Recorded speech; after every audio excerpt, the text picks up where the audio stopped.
আসসালামু আলাইকুম। Channel I কৃষি সংবাদে আমন্ত্রণ জানাচ্ছি আমি সামির হোসেন। এখনকার সংবাদ আয়োজন একই সঙ্গে চ্যানেল আইয়ের ইউটিউব চ্যানেল এবং চ্যানেল আইয়ের ওটিটি প্ল্যাটফর্ম আই স্ক্রিনে লাইভ স্ট্রিম হচ্ছে। যশোরে আমন খেতে মাজরা পোকা ও পাতা মোড়ানো পোকার প্রাদুর্ভাব দেখা দিয়েছে।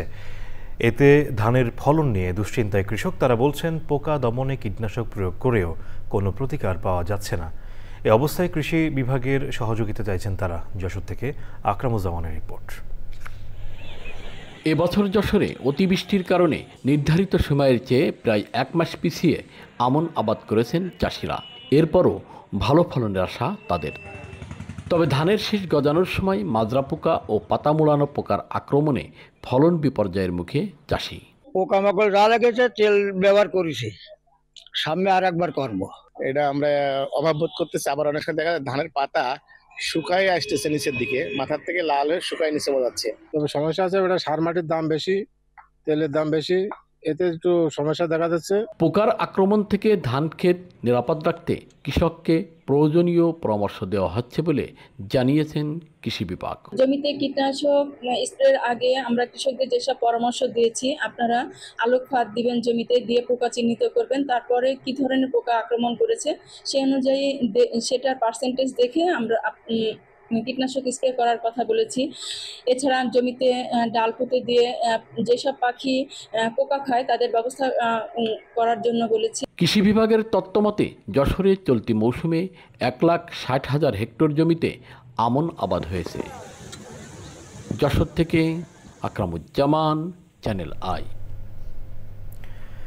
বিদেশ থেকে লবণ আমদানি বন্ধ, ইন্ডাস্ট্রিয়াল লবণ বাজারজাত বন্ধ, লবণ বোর্ড গঠন ও দেশে উৎপাদিত লবণের ন্যায্য মূল্য নির্ধারণের দাবিতে কক্সবাজারের মহেশখালীতে সমাবেশ ও মানববন্ধন করেছে লবণ চাষি ও ব্যবসায়ী সংগ্রাম পরিষদ। কক্সবাজারের মহেশখালী উপজেলা চত্বরে আয়োজিত সমাবেশে বক্তৃতা করেন পরিষদের আহ্বায়ক শহীদ উল্লাহ, সদস্য সচিব মোহাম্মদ আতাউর রহমান ও অন্যরা। সমাবেশে শেষে বিভিন্ন দাবি নিয়ে উপজেলা নির্বাহী অফিসারের মাধ্যমে প্রধান উপদেষ্টা বরাবরে স্মারকলিপি দেন তারা।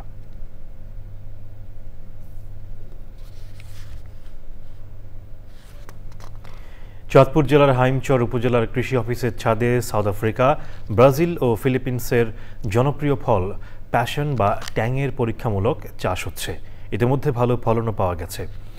বাণিজ্যিকভাবে চাষ করার জন্য পরামর্শ দিচ্ছেন কৃষি কর্মকর্তারা। চাঁদপুর থেকে মোর্শেদ আলমের তথ্য ভিডিও চিত্রে রাজীব আহমেদের রিপোর্ট। কৃষি অফিসের গাড়ি চালক সালাউদ্দিন প্রায় 10 বছর ধরে অফিসের ছাদে পেয়ারা, ড্রাগন, কমলা, কুল ও মাল্টা চাষ করে আসছেন। ইউটিউব দেখে বিদেশি ফল প্যাশন চাষে আগ্রহী হন তিনি। 2 বছর আগে নরসিংদী থেকে 2টি চারা সংগ্রহ করে পরীক্ষামূলকভাবে চাষ শুরু করেন কৃষি অফিসের ছাদে। প্রথম বছর ধরছে 10-12টা, পরের বছর প্রায় 30টা মতন ধরছে, এবছর প্রায় 30-40টা ধরছে। ধরার পরে আমি কৃষক চাইছে কলম করে দিছি, কারণ উদ্যুক্ত হয়েছে, অনেকেই নিছে।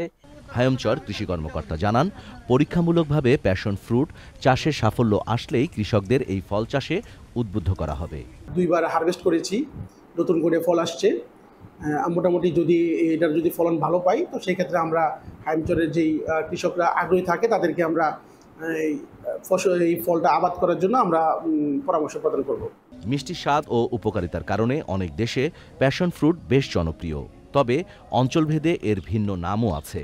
অনেক জায়গায় একে বলে আনারকলি, আবার কোথাও কোথাও ট্যাং নামেও পরিচিত এই ফল।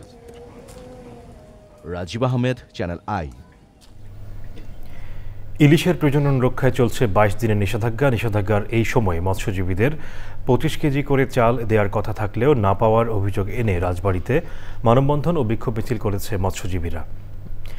রাজবাড়ী মৎস্যজীবী সমবায় সমিতি আয়োজিত মানববন্ধনে বক্তৃতা করেন সমিতি সভাপতি উত্তম কুমার সরকার, কমিউনিস্ট পার্টি জেলা সভাপতি আব্দুস সামাদ মিয়া ও অন্যরা। বক্তারা অভিযোগ করেন, কার্ডধারী জেলে হয়েও নিষেধাজ্ঞার সময় সরকারের প্রণোদনার চাল পাননি তারা। এ সময় মৎস্য বিভাগের স্বেচ্ছাচারিতা ও আত্মীয়করণের অভিযোগও করেন তারা। জেলা মৎস্য অফিসের তথ্য মতে রাজবাড়ীতে 14,102 জন জেলে রয়েছে। চাল বরাদ্দ দেয়া হয়েছে 5,477 জনকে।